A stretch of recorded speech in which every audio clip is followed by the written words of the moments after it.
Hey, Talking Cars fans, the podcast will soon celebrate its 300th episode, and we want you to be a part of that milestone. So much has changed in the automotive landscape since we first started recording the show back in 2013, nearly 8 years ago. So we want to hear from you. What do you think the biggest changes in the auto industry will be in the next 8 years? Text or email your videos to TalkingCars@iCloud.com and let us know your predictions for what you think we'll be talking about on Talking Cars in 2029.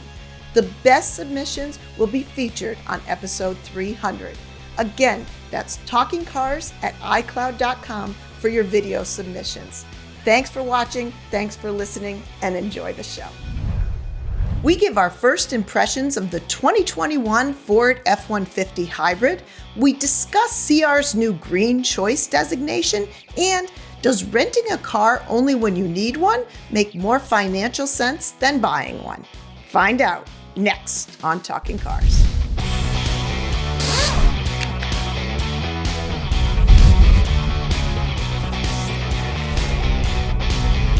Hi, and welcome to Talking Cars. I'm Jennifer Stockberger.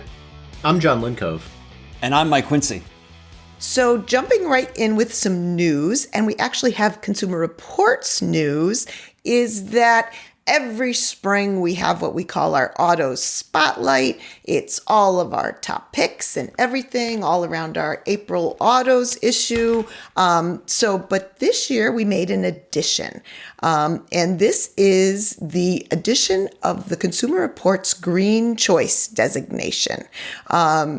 So this is a leaf icon that designates certain vehicles. We have always included fuel efficiency in our ratings, but we've never really concentrated on what's coming out of the car, what's coming out of the tailpipe.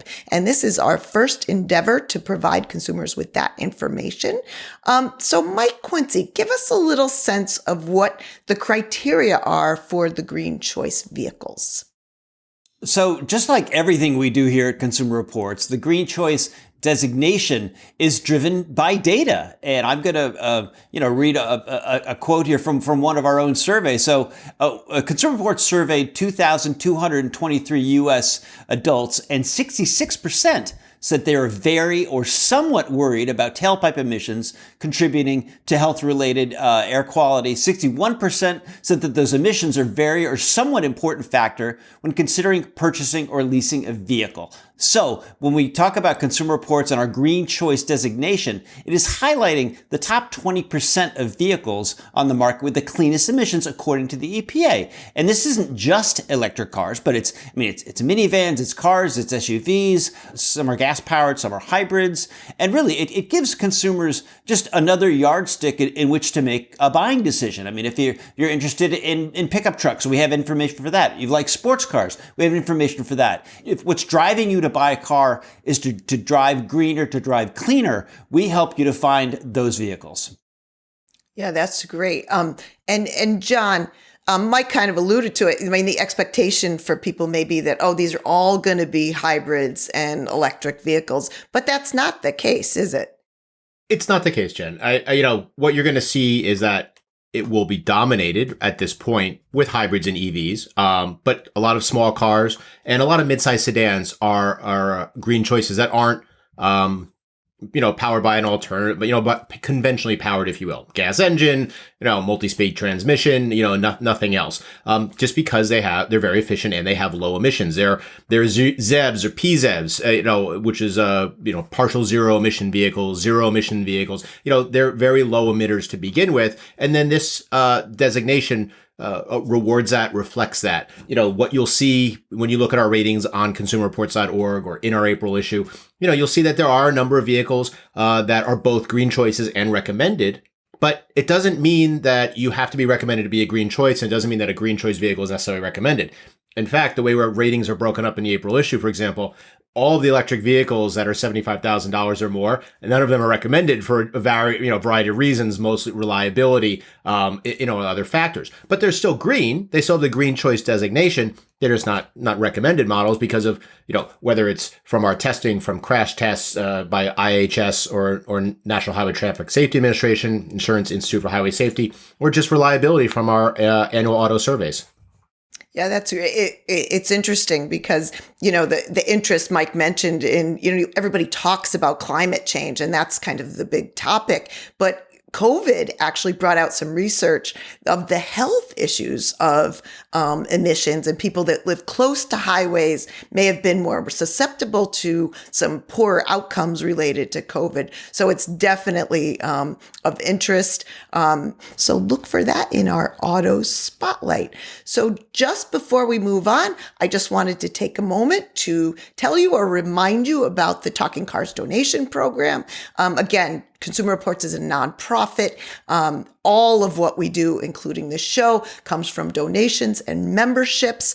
If you're able to give, it really helps, include to keep doing the show. So go to cr.org/give talking cars, and any little bit helps. So moving on to our From the Track segment, we're going to talk about the much anticipated 2021 F-150 pickup truck. Just a small seller in the market, Really, a blip on the radar. Blip on the radar. I don't know if Ford's got a vehicle that's going to last. I don't know about this F-150 thing. So as you know, I think I've shared, we have an F-150, not a 2021, sitting in my driveway as we speak. But just a couple of quick specs. This is obviously a huge selling vehicle. 6 engines ranging from a 290 horsepower 3.3 liter V6 to a 430 horsepower 3.5 liter V6 hybrid. 10-speed automatic on all of those, 6 engines, 3 cab configurations, 3 bed lengths, 6 trims. Obviously, there are a ton of ways to configure this new F-150. Sticker prices ranging from $28,940 to $74,250. There you go. You can go from your work truck to your big truck. So speaking of green choices, today we are specifically going to concentrate on our first impressions. We have both a conventionally powered 2.7 liter EcoBoost, which we've purchased, and a hybrid. We're going to concentrate on the F-150 hybrid today. That's really kind of the newest and most innovative in this F-150. Sticker price on our hybrid Lariat trim, admitted, $71,435. So way up in the high end, with its $1,695 destination charge. So lots to talk about and a lot of amenities here. So I'm going to go to you, John, first. What are your first impressions of the Ford F-150 hybrid? If I want to jump at one thing in that, what I found interesting in what you're introing about the vehicles is that the most powerful engine is not the 5-liter V8 that's offered. Because I was waiting, there'll be a comment of well, you forgot the V8. The V8's 400 horsepower. The 3.5-liter V6 hybrid makes 430 horsepower. That's the top dog. That's a great point. Great point. Yep. So it's a really refined truck. In fact, driving it back to back with our non-hybrid, I found the ride a little better actually in the hybrid. It seems perhaps battery, just whatever is different about that vehicle, the extra weight of the little generator in the back, whatever it is, the ride was just a little bit better, a little more composed. Now we have a sport convention, the regular one, so maybe a little stiffer. The wheel sizes, there's a lot of factors, but it was enjoyable to drive. Super luxurious vehicle inside, so very comfortable, very coddling.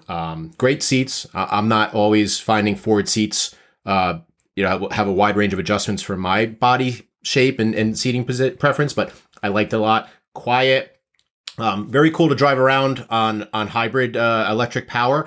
You do hear the humming Tron-like noises as well, and you do hear some of the electric whirring, there are extra noises that aren't associated with the truck. Maybe the truck, the other conventional truck, you would hear more banging, just a little stiffer riding.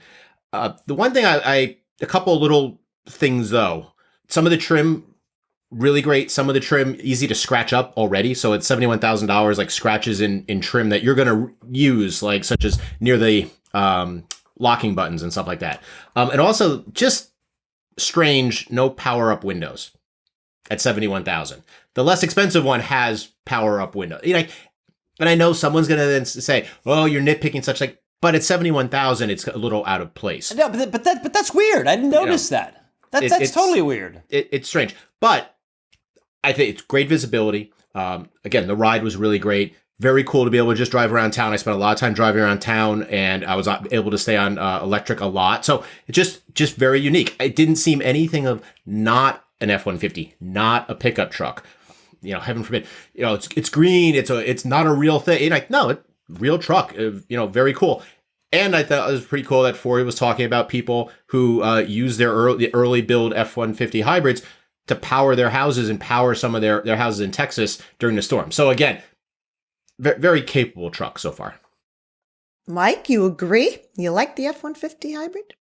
I agree. I do like the F-150 hybrid. I want to touch on something that John said. He mentioned that the extra battery and the electric motors in our F-150 hybrid maybe smoothed out the ride a little bit. It's funny because I think we said the same thing about the Toyota RAV4 Prime. We compared the regular RAV4 hybrid to the Prime. It was like, for whatever reason, maybe this extra weight is calming things down a little bit. And I think that's what's going on with the F-150 hybrid. I spent a lot of time in this truck. I love the ride. I think that Ford did a nice job improving the steering feedback. I think the handling feels pretty sharp. Again, for a truck. The hybrid powertrain pulls really strong. I spent a lot of time in the highway with this vehicle. I'm really intrigued though, as time goes on and Ford is going to be marketing the hybrid system for the F-150. Are truck buyers going to embrace this? I mean, truck buyers don't want to think, "Oh, people think I bought a Prius or something like that." I got to give Ford a little credit here because a couple years ago, I mean, they challenged all the truck stereotypes by going for greater use of aluminum for their bodies. They wanted lower weights. They're pushing V6s instead of V8s. So maybe this is just this extra part of the F-150 evolution that Ford is pushing through traditional truck buyers. I mean, I hate to quote their marketing, but they say, we're Ford, we've been around forever, but we're not we're smart enough to know that we have to change. We have to evolve. We have to move forward. And I think that this F-150 hybrid is another part of that evolution. I'm really interested to see if buyers embrace it, because you are paying a premium for this. It is an expensive truck. But so far, my impressions are very positive. Mike, it may end up being a situation much like some of the more expensive hybrids that we've seen. It's not going to pay for itself in fuel savings, unless you're keeping it for 10, 15 years. We've seen that with Lexus RX hybrids and even Toyota Highlander hybrids and a number of years ago when we had the mild hybrids and they had a huge premium. But, it just smooths it out and it makes it almost a more compliant vehicle. I will say that there's a couple of things that the transition between electric and gas at times was clunky. There was a noticeable a clunk. I mean, for lack of a better word, it was very noticeable when the engine kicked in. Sometimes you see, maybe it's just an early version. And I found that sometimes there's a little overkill with electronics, electric power running boards that come in and out. They got confused. In our vehicle, again, it's a one sample. It's not our reliability, but they got confused a lot when you walk up with a comfort key and they came in and out and then you walk away and then they got stuck. And the power mirrors for ours as well. Same type of thing. They got stuck in the snow and stopped working. So early model issues, that could be a worry for Ford, because reliability with the Escape, reliability with the Explorer, reliability with the Lincoln products as well when they first launched was not up there in the last year. So Ford definitely needs to hit this right because it's such a big seller like we talked about. Yeah, I completely agree. And I, again, I've got this 2.7 liter EcoBoost in my driveway to compare to. I thought this was super smooth and non-hybrid-ish. I've said, again, hybridization of a vehicle that people really want already. And I don't know if it's the 10 speed. I actually find myself playing a game in the dash. There's 10, it's got a 1 through 10. There are times, and that's shifting and showing you what speed it's in, what gear it's in, and I can't even tell. It's imperceptible to me. That 10 speed is fantastic. And it doesn't have, John, you mentioned the clunking. I know we've talked about on some of the Toyotas that change from electric to gas. Much smoother, very quiet truck. The other thing, and again about this hybrid, is, and John touched on it with the generator, this truck has some really nice amenities that come from it being a hybrid that may be outside of just saving gas money. The generator, the outlets in the bed, a contractor maybe charging tools and things while he's driving it, the little amenities in the cab. The gear selector does this, which is on the regular, it folds flat so that somebody could use that as a flat surface or a small, rolling office, as you will. I think Ford has really stepped outside the box and said, let's just not make this great truck, but make it a truck that people desire the extras for. And it'll be interesting to see, will we have a full-size pickup with a green choice next year? That'll be super interesting to see. Mm-hmm. And again, the range with the hybrid, EPA is saying 700 miles on a tank. If that's not convenience, I don't know what is. There's a couple things I was thinking about with the past hybrid, but just F-150, is that Ford really, I think, got the interior of this vehicle right. Now, again, I talked about some places where, scratches and such, but the gigantic screen is really useful. It's not a gigantic screen crammed with stuff. It's a very useful screen, center screen there. The controls are very easy to use. I particularly liked the instrument cluster because it has a ton of useful information in there. It's not gamified for being green and EV. It doesn't have a Ford truck driving over a forest and, it's just a bar. It just shows you're on gas, hybrid, you're electric. Perfect. It's very simple. I will say the console that you talked about, when you fold down the gear selector with the little button, which I do worry what happens if there's a fault and it's stuck down. True. There's got to be a release somewhere, I hope. That armrest needs a detent, because it's so heavy, because it folds out into a table, that if you open it up to reach in, it often folds down. So a little thing for Ford, it needs a detent, it needs a lock, it needs something to keep that big heavy armrest from flopping down, because it really is it's this big, and that'll flip back and forth. But again, if that's the biggest thing, it really is small. Right. Yeah, I'm going to counter you a little bit on the screen. The screen is huge, and there's a lot of white space. I think because I sit more forward, I find myself, that screen is so big, I find myself looking far right, and they've put a lot of white space in that screen. So that's the movie theater, right? So you're too close. I'm too close. I want it canted a little bit towards me, and it's not, and it's huge. So we're really excited about it. Obviously, many people are going to be excited because it's an F-150, but certainly as I said, we've got the hybrid, we've got the conventionally 2.7 EcoBoost. So stay tuned. We will have all our ratings when we complete testing of both the 2021 F-150 hybrid and gas-powered truck. So moving on to your audience questions, as always, please keep them coming. Videos, text, TalkingCars@iCloud.com. We love them. They kind of make our show and the engagement. The first one we have today is from Jim in Jackson, Georgia. And Jim writes, why don't automakers put a warning light on the dash to warn drivers that their headlight or taillight has burned out? I have accidentally discovered these outages on several occasions, which is very frustrating. Any ideas as to why this feature doesn't exist? So my answer, Jim, is I really don't know. With such a critical safety feature, you'd think it would. Some vehicles do have this where they alert you to a tail light or a headlight out. Headlights tend to be a little more obvious, where you see if you're driving towards something and you can clearly see that one headlight may be out. Tail lights, really not obvious. And you can certainly be pulled over for a tail light out. And if you're typically driving alone, there's no real way to know that you have a tail light out. State inspection programs do capture them. But again, that could be months before you go through an inspection program.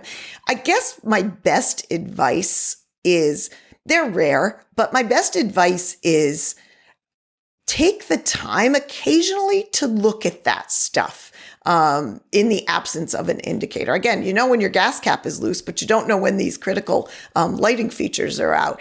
To kind of take a walk around. People have, if you go online, people put their cell phone up and just behind the car and then go put the video feature on, hit the brakes, hit the lights on, make sure everything's functioning right. But you're right, Jim. I think it's an omission that we should maybe look to correct in the future.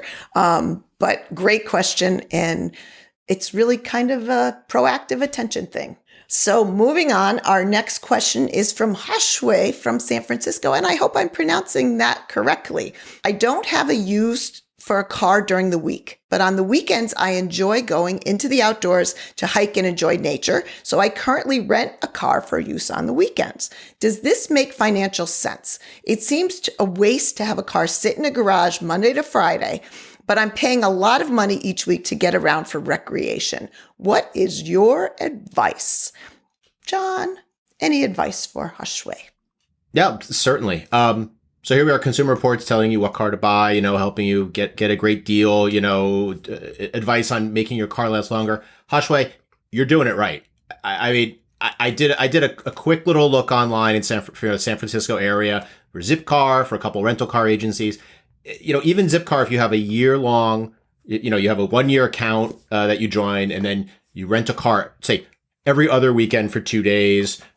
You get a full tank of gas. It's about $80 or so. I didn't join Zipcar. I'm not going to join because I don't have a use for it here. But just looking at their basics that they put out there, you're just paying for the car when you use it. You're getting a free tank of gas with it, or you're paying for a tank of gas, but it comes with a tank of gas. What you're not paying for, registration. You're not paying for inspection. You're not paying sales tax. You're not paying to store the car. You're not paying to fuel the car. You're not paying for the car. You're not paying to insure. All that money that you're not spending. So if you're paying even $100 a weekend, $200 a weekend, and you're doing it 2 weekends a month, you're paying a couple grand, $3,000 a year to rent it, to go and do an activity like that. You have no worries. We haven't even gotten into oil changes, tire replacement, batteries, damage, any of that type of stuff. Don't buy a car. It doesn't suit your lifestyle. Rent it when you need it. Car share, Uber, whatever works for you. Obviously, social distanced and being safe if you Uber and such. But yeah, don't buy if you don't need it, and this way also, you don't have to have a car where you say, oh, well, it works for just me and my partner, so we're going to get a small little car. Oops, now we have a child on the way. Or, oh, we want to bring friends. Or, oh, now all of a sudden I inherited a mountain bike or 2 mountain bikes, and now I have to change and add. No, you can rent what you need based on your need at the time. That was my thought, that he gets, if you're camping, you get a SUV. Or if you're not, you're doing a long road trip, you get something smaller and more touring and comfortable. So great question. Great question. The next question comes from Luke from Hatfield, Pennsylvania. I have a 2019 Nissan Frontier, and even though it's an old design, I still love it. It has heated cloth seats, but I want to put seat covers on. How will this affect the heating as well as the material of the seat covers? Mike Quincy, got any advice for Luke?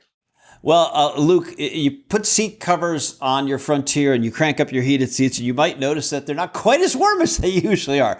You're adding a layer between you and your seat heaters. So naturally, the seats won't get quite as warm. I don't think there's a safety issue here. You don't have to worry about the fabric of the seat covers burning up any closer than, your Levi's getting hot when you put the seat heaters on when you're just sitting on the regular seats. One thought that I had was consider removing the covers during the colder months and then put them back on in the summer months. You're talking about, you put seat covers on to try to get more life out of your seats. But so maybe you kind of split the difference there and have the covers on for a little while and then take them off at other times.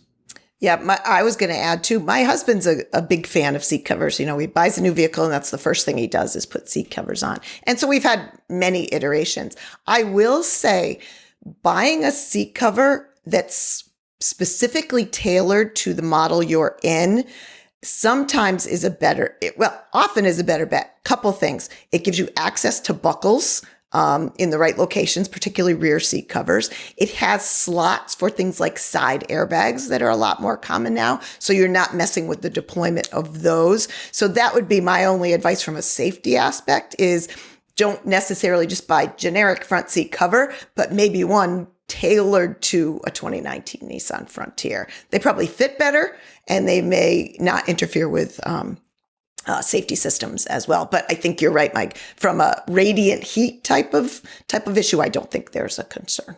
Like I say, they don't light our Levi's on fire, so they shouldn't probably degrade seat cover fabric, which is typically like a nylon anyway. So our last question comes from Zach in Stigler, Oklahoma. You recently had a question on the podcast about rear-mounted bike racks, and it reminded me of a time a few years ago when I had bikes on a tailgate-mounted rack and was crossing state lines for a group ride. We were pulled over by the police for having an obstructed license plate, something the viewer last week appears to have. I looked it up, and most states have rules about license plates obstructions. I know some bike racks have license plate holders, but I have literally never seen one being used. In your experience as cyclists, how common is this problem? P.S. We got off with a warning. I think the crying baby in the back seat helped. Again, your experience. You're lucky, Zach. We have two of the most experienced cyclists on the episode this week. So starting with you, John, something Zach needs to be concerned about. I have never experienced that. I totally agree. A lot of it depends on the bike rack type. Maybe it has an arm that's in the center versus an arm on the side and it hangs out. Where your hitch is mounted, if it's low, if it's high, the type of rack. I have a 4-bike rack. If you fold it up, it'll totally block the plate on our vehicle, personal vehicle. It's, in my experience, a very rare thing. I've heard more about people with using a European or a license plate, an aftermarket European license plate on the front of their car, or driving around in Connecticut, at least, where we used to not have to have a front plate, people kind of thinking they grandfathered themselves into taking off the front plate of their car, even though they're issued 2 plates, or putting the plate in the window so that they don't have to drill their bumper. I have heard far more people talking about that type of thing than the rear plate being obscured. Crossing state lines may be an issue. You're coming in from another state, but it's not something that I would be particularly concerned about. Certainly look for a frame that you can slide the plate in. Of course, you should bolt it down so that it's not something that's easy for someone to take as a kind of an attractive nuisance. And Mike, I know you're a person who's done some very long rides. Ever have this happen to you? When I saw this question, I have to admit, I never thought about it. I never thought about obscuring my license plate with a bike rack. But I also have to confess, I hate bike racks. I really do. I mean, the only time that I've had to use bike racks was when I was going on a vacation with my family. We'd load up, my wife and I would load up the boys and our bikes and go to Block Island for a week or something like that. And then we'd load it. But normally, if I'm transporting my bike somewhere, I'm usually by myself. I'm meeting buddies. Riding it. I'm usually riding it. But if I'm going to go for a ride with someone, I'm driving there and I'm meeting them there. So it's just me. And I will, try to plan ahead and sign out a car from Consumer Reports test fleet that has a fold down rear seat, a hatchback, a minivan or whatnot. That's what I definitely prefer when it comes to transporting bikes. And the other option, obviously, is if you're worried about obscuring your license plate and you want to transport bikes, you get a roof mounted rack. There's always that. But that comes with its own challenges. There's a slight fuel economy hit, and if you put your car in a garage, you have to remember take your bikes off before you pull into the garage. So there's pros and cons of every approach. But yeah, for the record, I can't stand bike racks. Yeah, and I was thinking as John was talking, there's a big difference between I'm going down the street to the local, airline trail to ride versus crossing state lines. And I do think, John, maybe you suggest maybe it's worth just even unbolting it and putting it in the window for that trip, even if you don't have a rack with a license plate frame on it. Just to be sure you're not, because it is. I mean, it's a state law. You can't obscure your license plate. So, as always, thank you for all your questions. They were great. Keep them coming. TalkingCars@iCloud.com. Hopefully we gave you some insight. Thanks for watching. Thanks for listening. And we'll see you next time.